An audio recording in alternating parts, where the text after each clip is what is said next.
sir! Meron. Nasaan si Sunshine? Po? Wala po sa bahay niyo? Hindi nagre-reply sa message ko eh. Tatanungin ulit kita. Nasaan si Sunshine? Eh, nag-text ho siya kanina sa akin. Sabi niya ho, may training daw ho siya eh. Training. Dun sa kumpanya sa Singapore. Anong kumpanya?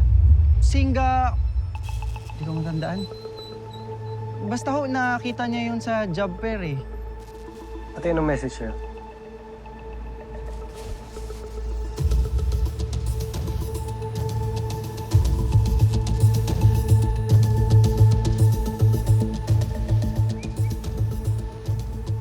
Tawagan ko ah.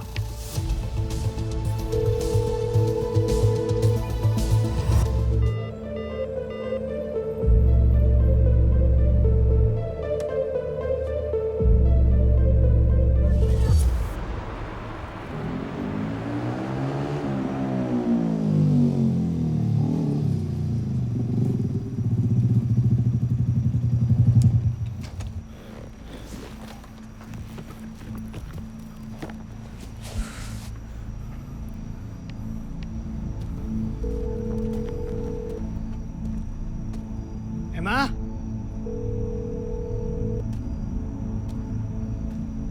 Emma?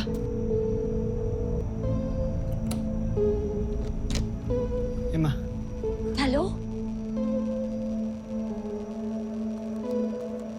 Ano ginagawa mo dito? Nakailang tawag na ako sa'yo, hindi ka kasi sumasagot kaya dumiretso na ako eh. Dami mo nga miss call. Bakit ano ba problema? Mawawala si Sunshine. Ano?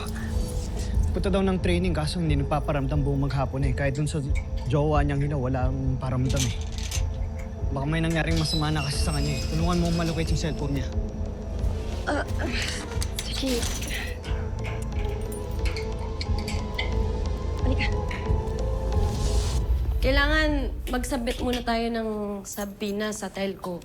Tapos hindi rin naman exact location yung ibibigay nila sa atin. Sinabi ba sa'yo ng kapatid mo saan talaga siya nagpunta? Yun nga, hindi man na nagpaalam sa akin. Magta-training pala eh. Alam mo, dapat nakinig ka sa Emma, akin. pwede ba huwag mo na akong pagsabihan? Kita mo na sa stress na yung tao eh.